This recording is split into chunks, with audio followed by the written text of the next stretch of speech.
Hello नमस्कार, good evening. मैं राहुल कांत ज्ञान एवं उसकी धरती गया स्वागत करता हूँ इस चैनल पे जिसका नाम है कॉम्पिटिटिव क्लब। जैसा कि आप लोग जानते हैं कि हमारा रोज ठीक रात 9 बजे हमारा साइंस इक्वेशन बैच स्टार्ट है, जिसमें कि हम लोग फिजिक्स का एक सेक्शन खत्म कर चुके हैं। बायोलॉजी स्टार्ट है, जिसके पहला चैप्टर हम लोग सेल को कंप्लीट कर चुके हैं और हमारा एक लास्ट टॉपिक जो रह रहा है सेल डिवीजन, कोशिका विभाजन। तो आज हम लोग उसी टॉपिक को कंप्लीट करेंगे और इसके बाद मतलब बायोलॉजी का नेक्स्ट टॉपिक चलेंगे। जिनको नहीं पता है एक बार हम फिर से बता दें कि हम लोग जो साइंस स्पेशल बैच है, जिसमें हम लोगों ने पहले फिजिक्स सेक्शन को कंप्लीट किया है, अब बायोलॉजी को कंप्लीट कर रहे हैं और इसके बाद केमिस्ट्री का। और ये जो हमारा टारगेट है, ये रेलवे एग्जाम जैसे ग्रुप डी का होने वाला है, ग्रुप डी तक इसको कंप्लीट कर दिया जाएगा, चाहे क्लास कितना ही देर देना पड़े कंप्लीट होगा।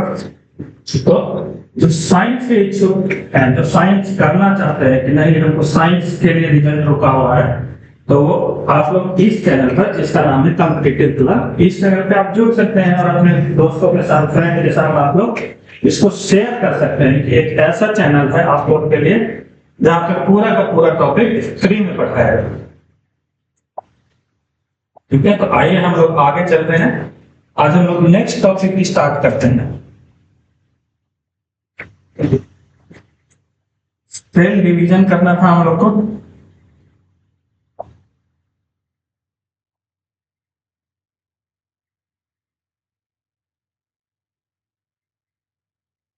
सेल डिवीजन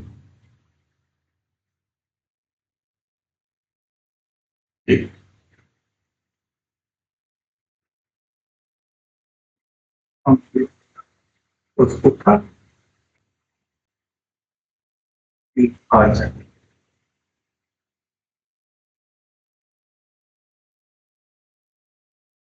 कोशिका विभाजन।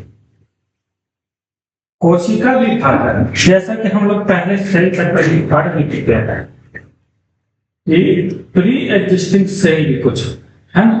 इसके अनुसार कोई भी सेल जो है वो नया जन्म नहीं लेता है, वो क्या होता है पुराने सेल से ही ब्रेक डाउन हो करके नया सेल बनता है। बस उसी को क्या कहते हैं, एक प्रकार से सेल डिवीजन कहते हैं। मतलब कि एक सेल टूट करके 2 बनेगा, 2 सेल टूट करके 4 बनेगा, फिर उससे डिवीजन होगा, ऐसे करके मल्टीपल सेल्स हो जाता है। समझ आया? यानी कि when cells are break down into 2 new cells is what cell division। मतलब कि जब कोशिका टूट कर 2 अलग अलग कोशिका बन जाए तो उसी को सेल डिवीजन कहते हैं। ठीक है, अब यह सेल डिवीजन है, ये किस किस काम आता है। तो सबसे पहले तो सेल डिवीजन होता क्या है वो देखिए कि जैसे ही मान के चलते हैं ये हमारा एक सेल है, कोशिका है। क्या है? कोशिका है, कोशिका है। ये अगर ब्रेक डाउन होगा, ये टूटेगा तो 2 अलग अलग सेल बनाएगा, एक ये सेल एक ये सेल, बस इसी को सेल डिवीजन कहते हैं। अब जिस सेल से टूटा, मतलब एक ये वाला जो मेन हो गया, इंपॉर्टेंट हो गया, तो इसको बोलेंगे पेरेंट सेल। क्या बोलेंगे इसको? Parent cell. ठीक है, मात्र पितृ कोशिका क्या बोलते हैं? मात्र पितृ कोशिका।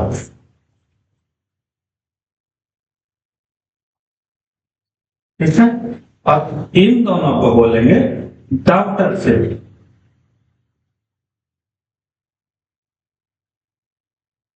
डॉटर सेल यानी त्रिकोशिका।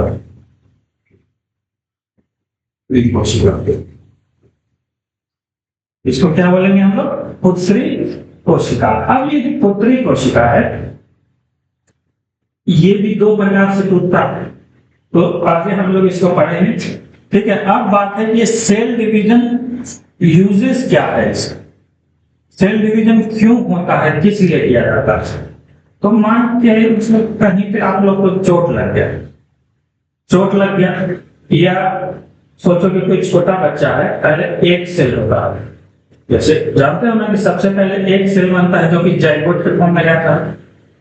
वही सेल जब एक से दो बनता है, दो से तीन, तीन से बहुत सारे मल्टीपल सेल्स जब प्रोड्यूस होते हैं, तब जाके एक बॉडी का निर्माण होता है, टिश्यू बनता है, टिश्यू से ऑर्गन बनेंगे, ऑर्गन से ऑर्गन सिस्टम बनेगा, और ऑर्गन सिस्टम से फिर बॉडी का निर्माण।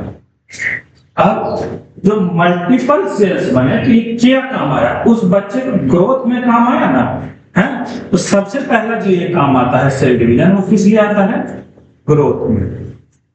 ग्रोथ में काम आएगा। ठीक है, फिर डेवलपमेंट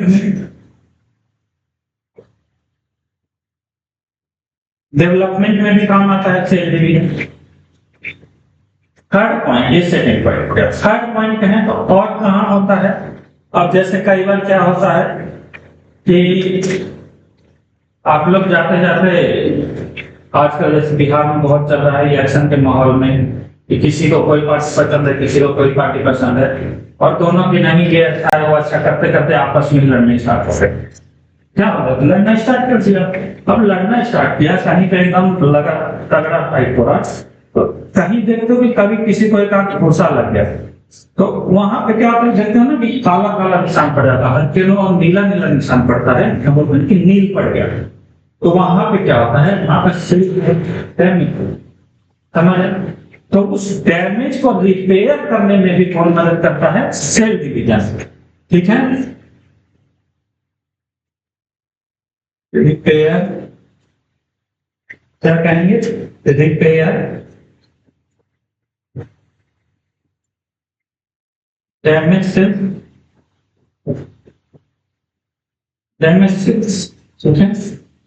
कहीं पे सेल जो है वो डेड हो गया, डेड से होता है डेड हो गया, उसकी जगह पे नया जो कोशिका होगा, कोशिका विभाजन के जरिए होगा। क्यों, क्योंकि हम लोग जानते हैं कि कभी भी कोई नया सेल प्रोड्यूस नहीं होता है। क्या समझ आया। ठीक है, कभी चोट लग गया, घाव हो गया, क्या हो गया, कहीं पे चोट लगा और वहां पर क्या हो गया, घाव हो गया, तो उस घाव को भरने में भी कौन काम करता है, सेल डिवीजन काम करता है। यानी क्या कहेंगे इसको, वुंड हीलिंग। ठीक है, वुंड हीलिंग है HP।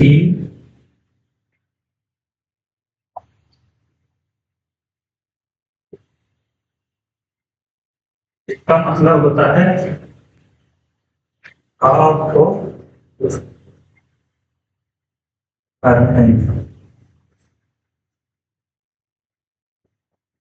मदद करता है, कौन, सेल डिवीजन। इस प्रकार से मदद करता है। ठीक है, ये हमारा पूरा है कोशिका विभाजन। इसके आगे कहें तो हाउ मेनी टाइप्स ऑफ कोशिका विभाजन, cell division, types of cell division. ठीक है, हालांकि मेन हम लोग को दो पढ़ना होता है, ठीक है, लेकिन पहला हम लोग पढ़ेंगे एमिटोसिस। एमिटोसिस,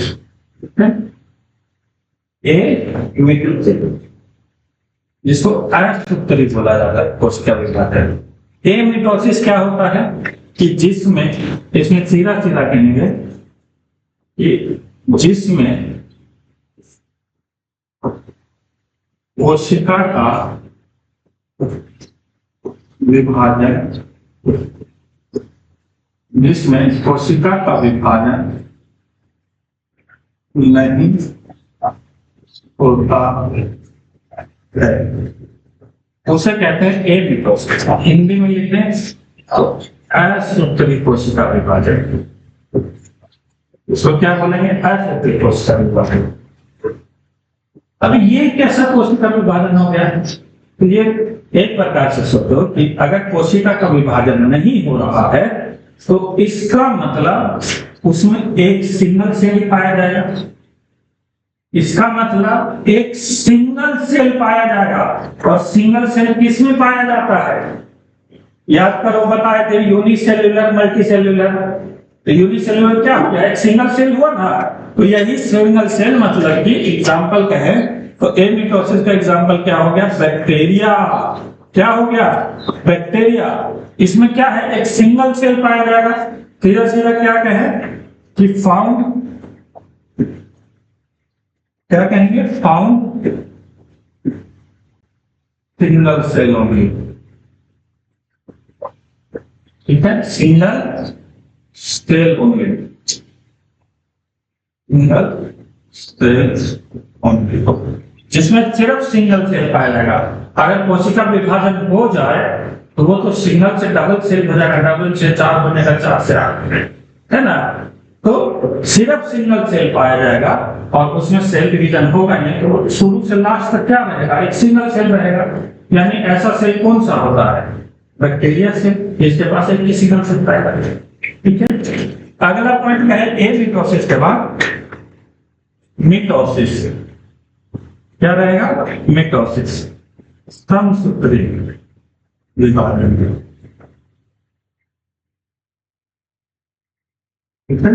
और इसके बाद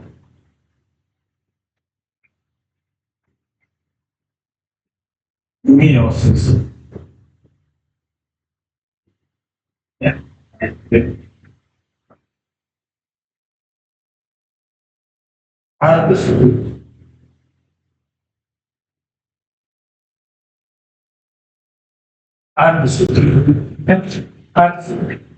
तो अब यहाँ पर मेन पॉइंट है, तो जो मिटोसिस है, मिटोसिस, इसके बाद हम कहेंगे it is discovered, it is discovered by Fleming. इसके द्वारा, इसको फ्लेमिंग के द्वारा डिस्कवर किया गया था और इसको इट इज डिस्कवर्ड बाय, ठीक है, ये किसके द्वारा? फ्लेमिंग के द्वारा। It is discovered by Fleming. कौन? मिटोसिस। वही मियोसिस का बात करें तो it is discovered by Hertwig. इसके द्वारा, हर्टविग के द्वारा। इसको किसके द्वारा? हर्टविग के द्वारा खोज किया गया था मियोसिस को। Mitosis, Fleming, meiosis, Hertwig. Fleming, Hertwig, Fleming, Hertwig. समझ गए? अब मिटोसिस और मियोसिस को अगर डिस्क्राइब करना हो तो बस इतना समझना कि जब कोशिका विभाजन हो करके सेम वही कोशिका बन जाए, सेम टू सेम कोशिका बन जाए, तो उसको कहेंगे मिटोसिस। और जब कोशिका विभाजन होके अलग अलग बन जाए तो उसको कहेंगे मियोसिस। क्या बोलेंगे? मियोसिस। अब जैसे कि कोशिका विभाजन क्या होता है? Same to same. जैसे मान के चलो कि एकदम सेम टू सेम, जैसे हम लोग क्या है, हम लोग का कोशिका विभाजन होता है, ऐसी सेम टू सेम तो नहीं बनता है ना। किसी का चेहरा अलग है, नाक अलग है, गाल अलग है, हाथ अलग है, साइज अलग है ना? तो यही क्या होता है? ये मियोसिस, अलग अलग होना। लेकिन मिटोसिस अगर कोशिका विभाजन हुआ और सेम टू सेम बन गया और नंबर भी सेम टू सेम रहेंगे तो उसी को कहेंगे क्या? मिटोसिस। क्या कहेंगे? मिटोसिस कहेंगे। अगर कोशिका विभाजन हो करके दो अलग अलग सेल डिवीजन लेकिन सेम टू सेम बनेगा उसको कहेंगे मिटोसिस। और अगर दो से एक कोशिका विभाजन होकर दो अलग अलग बने और दो से फिर दो अलग अलग 4 में टूटे उसको कहेंगे मियोसिस। तो इसका मतलब जो हम बोल गए, ये बोल गए कि जो यहां पर कोशिका विभाजन होगा वो ऐसे होगा। मानते हैं ये 2n इसका नंबर होगा, 2n हो गया फॉर्मूला। तो ये दो प्रकार से टूटा, यहाँ पर एक सेल डिवीजन हुआ और यहाँ पर एक सेल डिवीजन हुआ। मतलब कि जो डॉटर सेल बना वो ये वाला हो गया क्या? Daughter cell. Daughter cell. और ये हो गया क्या? Parent cell. ये बन गया पेरेंट सेल। और जब ये दो अलग अलग टूटा तो ये दोनों सेम टू सेम रहेंगे, यानी 2n ये भी रहेगा और 2n ये भी रहेगा। इसका मतलब कि अगर इसके पास 46 क्रोमोसोम है तो 46 क्रोमोसोम इसके पास भी रहेगा और 46 क्रोमोसोम इसके पास भी रहेगा, मतलब कि सेम टू सेम, एकदम सेम टू सेम में टूटेगा, उसको कहेंगे मिटोसिस। क्या बोलेंगे? मिटोसिस। लेकिन वही जब बात आएगा मियोसिस का, मियोसिस तो ये टूटेगा तो इसका संख्या होगा 4n में। ये टूटा, दो अलग अलग उसमें टूटेगा तो 2n और 2n इधर टूट जाएगा, और ये फिर से, यानी कि यहाँ पे फिर से एक सेल डिवीजन होगा और ये भी दोनों टूटेगा किस किस में? n में, n में, और ये भी टूटेगा n में और n में, तो इसको कहेंगे मियोसिस। मतलब कि जब एक सेल डिवीजन ब्रेक डाउन होकर दो बना देगा और सेम टू सेम बनाएगा तो उसको कहेंगे मिटोसिस। लेकिन जब दो बनाए लेकिन अलग अलग रहे दोनों, और वो भी टूट के फिर से दो दो बना दे, यानी टोटल 4 बना दे, और वो भी अलग अलग रहेगा, उसको कहेंगे मियोसिस। तो इस बार का जो रेलवे का एग्जाम, टेक्नीशियन रेलवे का एग्जाम हुआ था, तो उसमें यहीं से क्वेश्चन आया हुआ था कि जो मिटोसिस में है वो कोशिका विभाजन होते कितने सेल बनाता है, कितने सेल? तो एक टूट करके 2 बनाता है, यानी कि 2। ऑप्शन में था 2, 3, 5, 6, 4 नहीं था ऑप्शन में, ठीक है? तो ऑप्शन क्या था? 2। ठीक है, ये हो गया हमारा मिटोसिस। नेक्स्ट पॉइंट कहें, पॉइंट नंबर अगला, तो जो मिटोसिस है, यानी कि ये कह सकते हैं कि इट हैपन्स, मिटोसिस जो है वो हैपन्स होता है किससे? It happens by somatic cell, somatic cell, और इसको कहेंगे तो it happens by gamete cells, इससे बाय गैमेट सेल्स। अब देखो सोमैटिक सेल और गैमेट सेल क्या है? तो गैमेट सेल का मतलब होता है, गैमेट सेल का मतलब होता है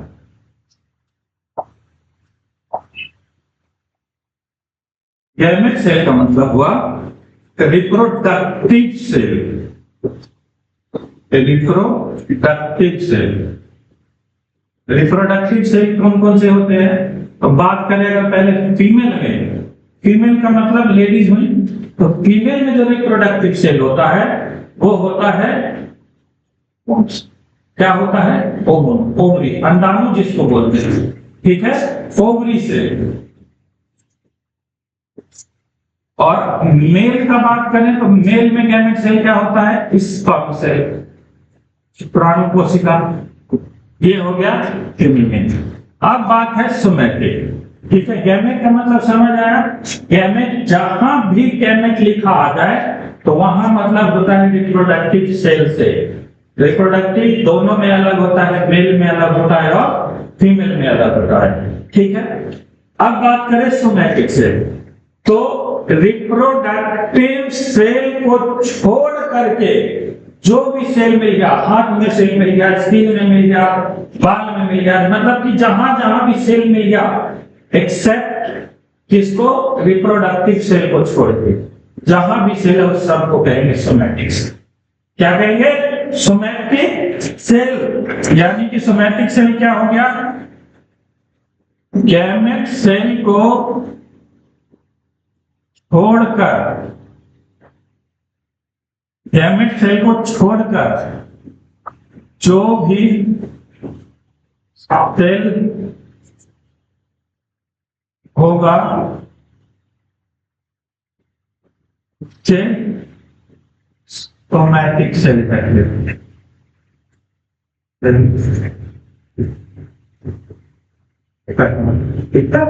उसे कहेंगे सोमैटिक सेल। किसको? गैमेट सेल को छोड़ करके जो सेल बचेगा उसको कहेंगे सोमैटिक सेल, सोमैटिक सेल, ठीक है? ये हो गया हमारा रिप्रोडक्टिव। अब कहें मिटोसिस में और मियोसिस। तो याद है क्रोमोसोम बताए थे कि क्रोमोसोम 2 प्रकार के, एक एलोसोम और एक ऑटोसोम एक एलोसोम, है ना।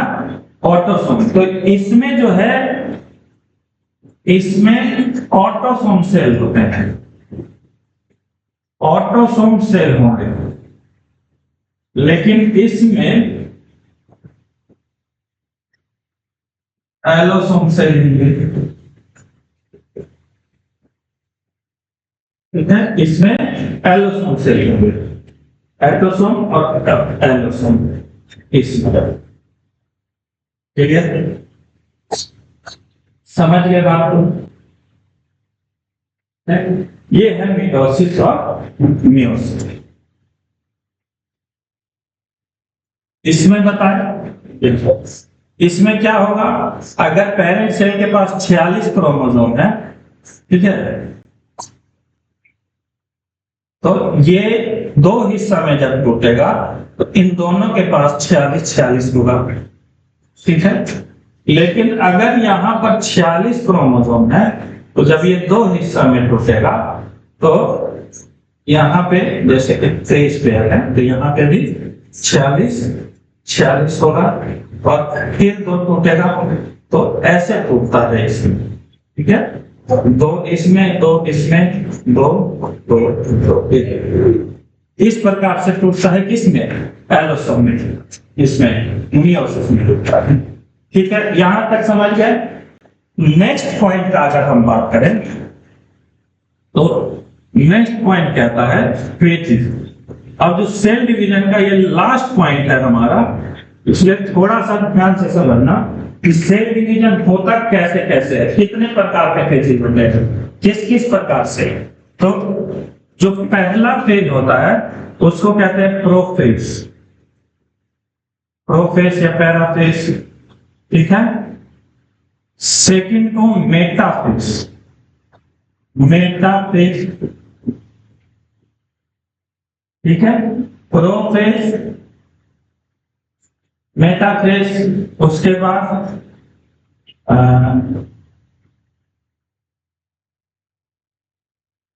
एलोफेज या ऑटोफेज, तीसरा, चौथा टेलोफेज, और पांचवा होता है साइटोकिन्स, साइटोकिन्स।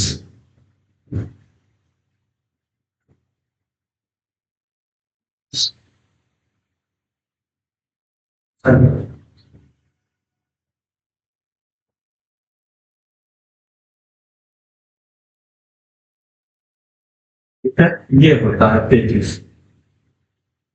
ठीक है। अब जो पहला फेज हुआ, जो पहला फेज हुआ प्रोफेज। अब कोई जैसे ये सेल है और ये न्यूक्लियस है, इस न्यूक्लियस के चारों तरफ एक न्यूक्लियस मेम्ब्रेन पाया जाता है ना, न्यूक्लियस के चारों तरफ न्यूक्लियस मेम्ब्रेन पाया जाता है। तो जो पहला फेज है उसमें से यही nucleus membrane, nucleus membrane hidden हो जाता है, हिडन होने लगता है, या फिर न्यूक्लियस मेम्ब्रेन हिडन होने लगता है। हिंदी में कहें तो न्यूक्लियस मेम्ब्रेन को कहते हैं केंद्रक झिल्ली। तो जो न्यूक्लियस के ऊपर केंद्रक झिल्ली होता है ना, वही क्या होता है कि धीरे धीरे धीरे गायब होने लगता है। हिडन का मतलब हो गया गायब, गायब होने लगता है। क्या होने लगता है, हिडन होने लगता है, गायब होने लगता है। अब इसके बाद अगला फेज का है मेटाफेज। तो यही जो हिडन, यहां से तो क्या हुआ, गायब हो गया, यहां से जो न्यूक्लियस मेम्ब्रेन हुआ वो क्या हुआ, गायब हो गया। अब यही न्यूक्लियस क्या होता है सेकंड फेज में, तो ये अपने आप को थोड़ा सा आकार बढ़ाने लगता है इस प्रकार से, थोड़ा सा जैसे मेम्ब्रेन का।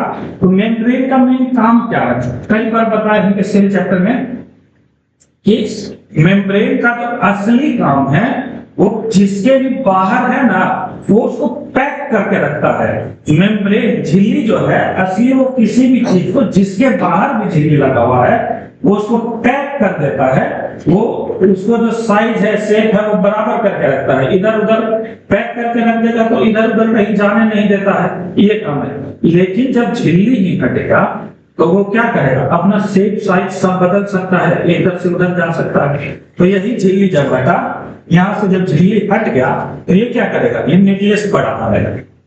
ठीक है, एलोफेज में क्या होता है, यही न्यूक्लियस इस प्रकार से बड़ा होकर के इस प्रकार से दो अलग अलग क्या बनाने लगता है, न्यूक्लियस बनाने लगता है। दो अलग अलग क्या बनाने लगता है, न्यूक्लियस बनाने लगता है। ठीक है, समझ आया, दो अलग अलग। अब फिर टेलोफेज में क्या, यहां तक समझ आया क्या, क्लियर? अब ये जब टेलोफेज होता है, क्या बोले कि प्रोफेज में न्यूक्लियस मेम्ब्रेन गायब हो गया, मेटाफेज में अलग अलग दो बना गया, टेलोफेज में दो अलग अलग बना के बिल्कुल अलग कर दिया। अब टेलोफेज में क्या होता है, ये जो दो अलग अलग बना, इसमें न्यूक्लियस मेम्ब्रेन वापिस नहीं हुआ। इसमें क्या होता है, न्यूक्लियस मेम्ब्रेन वापस आने लगता है, वापस आने लगता है। ठीक है, न्यूक्लियस मेम्ब्रेन हो गया केंद्रक झिल्ली, लिख देते हैं केंद्रक झिल्ली। न्यूक्लियस मेम्ब्रेन क्या हो गया, केंद्रक झिल्ली। अब जब न्यूक्लियस मेम्ब्रेन में ये वापिस आने लगता है, कौन, केंद्रक झिल्ली वापिस आने लगता है। अब जब न्यूक्लियस मेम्ब्रेन में ये वापिस आया तो साइटोकिनिन्स में क्या होता है कि ये फिर दो अपना लास्ट पार्ट होता है और दो अलग अलग, लगभग दो अलग अलग अपना क्या बना देता है, सेल डिवीजन के जरिए दो सेल अलग से बना देता है। तो इसमें भी न्यूक्लियस आ जाता है और इसमें भी न्यूक्लियस आ जाता है। ठीक है, तो एक सेल से क्या बना देता है, दो नए सेल बना देता है। तो ये होता है किसका, सेल डिवीजन का फेजिस होता है। क्या बोलते हैं इसको, फेजिस ऑफ सेल डिवीजन, कोशिका विभाजन का फेजिस। तो क्या ये समझ आया? अब देखिए कि ये जो 4-5 पार्ट है, ये सब के सब मिटोसिस में होता है। किस में, मिटोसिस में। ठीक है, सब के सब किस में होगा, मिटोसिस में। लेकिन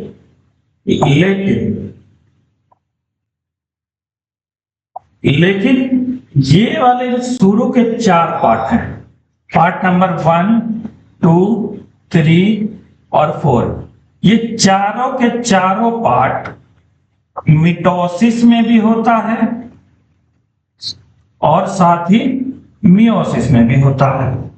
कितना कमाल का बात हो गया कि फेजिस तो पढ़ने हैं, कितने तो आप लोग डर गए होंगे कि यार सर ये भी पढ़ना पड़ेगा क्या। तो फेजिस तो होते हैं लेकिन 4 तो कॉमन है ना। आप बताइए कोई टफ है क्या, 4 तो आपको कॉमन है। पहला कौन सा, प्रोफेज, मेटाफेज, एलोफेज और टेलोफेज, ये चारों तो क्या हुआ, ये चारों तो चलो कॉमन हो गया। मेन आ गया कहां, 5वां पे। क्यों, क्योंकि मिटोसिस में एक सेल केवल 2 प्रकार से टूटता है और मियोसिस में एक सेल पहले 2 टूटेगा फिर वो 2 यानी 4 सेल में टूटता है। इसलिए तो सर चौथा लास्ट वाला कौन सा होगा, तो जो 5 नंबर होगा किसका, मियोसिस का, मियोसिस का। तो 5 नंबर होगा मियोसिस का, वो क्या होगा, तो उसको कहते हैं कि डाइकाइनेज। डाइकाइनेज, डाई का मतलब क्या हो गया, डाई का मतलब होता है डबल, डाई हो गया, बाई हो गया, इनका मतलब 2 हो गया, सबका मतलब डबल हो गया। तो मतलब कि 2 बार टूटेगा, मतलब कि यहां तक तो क्या हो गया, यहां तक तो 2 बार टूट गया, ये 2 बार टूटे ना। यहां पर ये अलग बना और यहां से ये अलग बना और यहां से ये फिर 2 अलग टूटता है और ये कितने बना देता है, 4। बस इसको कहते हैं डाइकाइनेज। क्या बोलते हैं इसको, डाइकाइनेज, डाइकाइनेज। तो ये होते हैं फेजिस और सेल डिवीजन। तो सेल डिवीजन भी एक बहुत बहुत बहुत इंपॉर्टेंट टॉपिक है, बहुत ज्यादा इंपॉर्टेंट। ठीक है, तो यहाँ पर जो है हमारा सेल डिवीजन आज खत्म हो गया है। ठीक, पहला चैप्टर यहाँ पे खत्म हुआ। इसके बाद हम आपको दूसरा चैप्टर जो है वो बताए थे स्केलेटन सिस्टम। तो आज हम कुछ स्केलेटन सिस्टम के बारे में बता देते हैं, उसके बाद हम लोग नेक्स्ट क्लास से उसको ब्रीफ में पढ़ेंगे। ठीक है, तो यहाँ तक हमारा क्या था, सेल डिवीजन। और सेल बिल्कुल अच्छे से बढ़िया ढंग से आपको सेल कराया गया है। और एक चीज याद रखना है, जो ये सेल चैप्टर है, साइकोलॉजी चैप्टर, हर एग्जाम में पूछा जाता है बंधु, हर एग्जाम जिसमें भी साइंस पूछा जाता है वहां 99.9% है कि वहां से 2 से 3 क्वेश्चन पूछा जाता है। अभी जो बिहार दरोगा वाले बच्चे तैयारी कर रहे हैं, बिहार पुलिस वाले तैयारी कर रहे हैं, अगर आप लोगों ने सेट मारा है कभी या सेट मारते होंगे तो देखिएगा कोशिका चैप्टर से 2 क्वेश्चन से 3 क्वेश्चन पक्का है, 2 से 3 क्वेश्चन पक्का रहेगा। तो सेल चैप्टर को आप ढंग से पढ़िए, नोट्स बनाइए। और कैसा क्लास लगता है अब कमेंट में बताइए। ठीक है, आज हम लोग नेक्स्ट चैप्टर नंबर 2 स्टार्ट करते हैं। Chapter 2 skeleton system.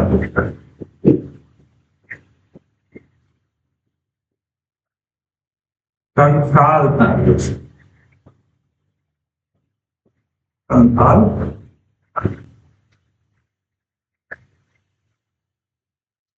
Skeleton system समझ ही रहे हैं, तो हमको किस चीज के बारे में पढ़ना होगा, हड्डियों के बारे में। आखिर ये स्केलेटन सिस्टम में करता क्या है, या सीधा कहें कि स्केलेटन सिस्टम के बारे में अगर हम पढ़ाई करें टू स्टडी अबाउट बोन्स या skeleton system,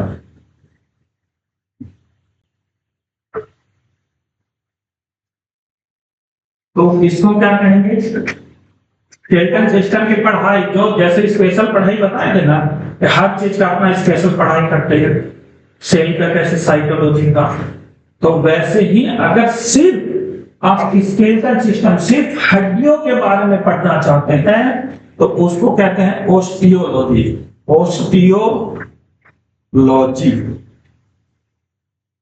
osteology, osteology, osteology. ठीक है, अगर कहें कि हड्डी में जो बीमारी होता है, डिजीज इन बोन्स, बोन्स हड्डियों में कोई बीमारी है तो उसको क्या कहते हैं, ओस्टियोपोरोसिस, ओस्टियोपोरोसिस। ठीक है, यानी कि हड्डियों से बीमारी है तो उसको कहते हैं ओस्टियोपोरोसिस। ठीक है, समझ गए। ये हो गया हमारा स्केलेटन सिस्टम के पढ़ाई। अगर कहें कि एक मानव शरीर का, ठीक है, 2 प्रकार से, एक होता है क्या, child, infant baby, infant baby, ठीक है, और एक हो गया एडल्ट। इन्फेंट में जो है कितने हड्डियों की संख्या होती है, how many bones are in infant. Infant का मतलब होता है नवजात। तो ये बोल रहे हैं कि इन्फेंट का मतलब क्या हुआ, नवजात शिशु।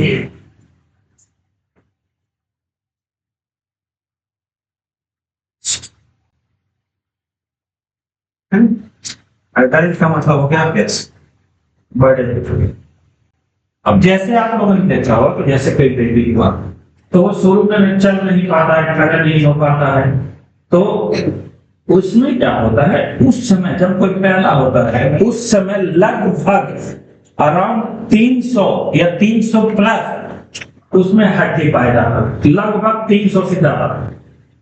ठीक है, अब वही हड्डी क्या होती है, जैसे जैसे वो बड़ा होता है, देखते हो ना कि दादी माँ एकदम पैर में जो तेल लगाने में सरसों का तेल लेके आओ, हाथ पैर एकदम इन करके एकदम लगे हुए जाए, तो वही जब ऐसे उसे करते तो हड्डी क्या होता है कि जुड़ने लगता है, और जैसे जैसे बच्चा बड़ा होता है तो सब उसकी हड्डियां क्या होती है एक दूसरे से जुड़ने लगती है, और वही जब जुड़ उड़ के जब वो बड़ा हो जाता है, थोड़ा चलने फिरने लगता है, दौड़ने लगता है, तो टोटल जो हड्डी हो जाती है वो टोटल 206 हड्डी पर आकर रुक जाती है। यानी कि क्वेश्चन कई बार आता है कि एक नवजात शिशु में टोटल कितनी हड्डी पाई जाती है, तो लगभग 300 प्लस, और एक एडल्ट में कितनी पाई जाती है, तो लगभग 206 हड्डी पाई जाती है। ठीक है, ये हो गया एक पॉइंट और कि हड्डी स्केलेटल सिस्टम क्या काम करता है, तो इट प्रोवाइड्स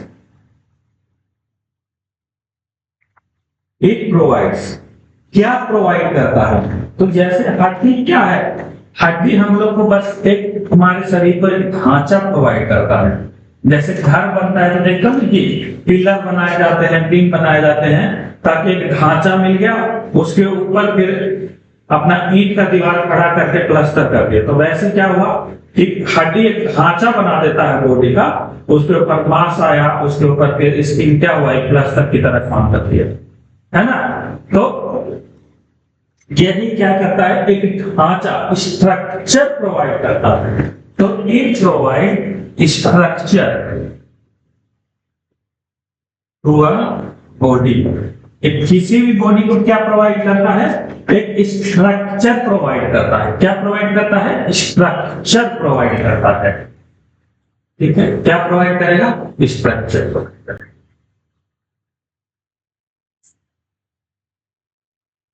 यहां तक समझ आया, यहां तक तो क्लियर हो गया होगा आप लोग को।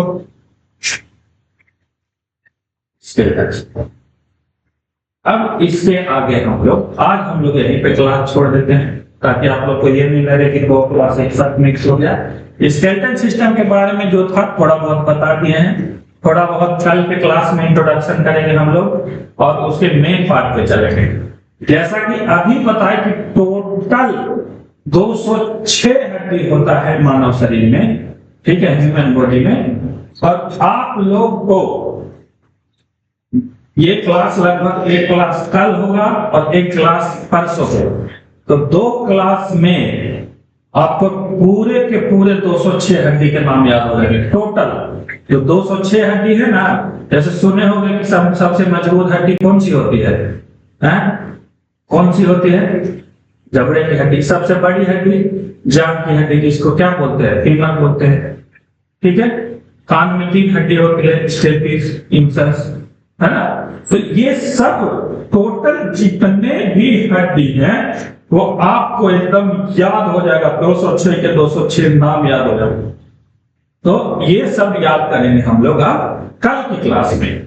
आज हमने 2 चर्चा किया, एक तो सेल चैप्टर कंप्लीट हो गया, और थोड़ा सा आपको एक बेसिक इंट्रोडक्शन देके दे दिया स्केलेटल सिस्टम के बारे में, ताकि आपको कल क्या रहे, एक अच्छा लगे कि हाँ, थोड़ा सा लगे कि हाँ सर स्केलेटल सिस्टम हम लोग पढ़ रहे हैं। ठीक है, तो ये जो सिस्टम है स्केलेटल सिस्टम, सब कुछ यहाँ जो भी है पॉइंट एक एक बताए हैं, इसके आगे हम लोग कल की क्लास में करेंगे। ठीक है, अगर आप लोग को ये चैनल अच्छा लगा है, जो भी पढ़ रहे हैं, तो एक बार उनसे फिर बता देते हैं कि आप लोग जिस चैनल पे पढ़ते हैं उसका नाम है कॉम्पिटिटिव क्लर्क, जहां आपका जनरल साइंस का एक बैच स्टार्ट है, रीजनिंग का होने वाला है, और भी आगे आने वाले समय में सभी प्रकार के होंगे। तो अपने दोस्त के साथ शेयर कीजिए, और जरूर कम से कम एक कमेंट जरूर किया कीजिए कि आप क्लास में कैसा लगा, क्या पॉइंट अच्छा लगा। इंपॉर्टेंट जितने भी पॉइंट हम साइंस के करवाते हैं वो सब के सब इंपॉर्टेंट रहते हैं और प्रीवियस ईयर रहते हैं। ठीक है, ज्यादातर क्वेश्चन आप देखिएगा कि रेलवे में ये बिहार दरोगा, बिहार एसएससी, इन सब में क्वेश्चन आया हुआ है। आप फिजिक्स उठा के देख लीजिए, जो फिजिक्स का सेक्शन खत्म हुआ है वो सबसे इंपॉर्टेंट टॉपिक, हर पॉइंट इंपॉर्टेंट करना है। ठीक है, तो आज हम लोग क्लास यहीं पर छोड़ते हैं। जय हिंद, जय भारत।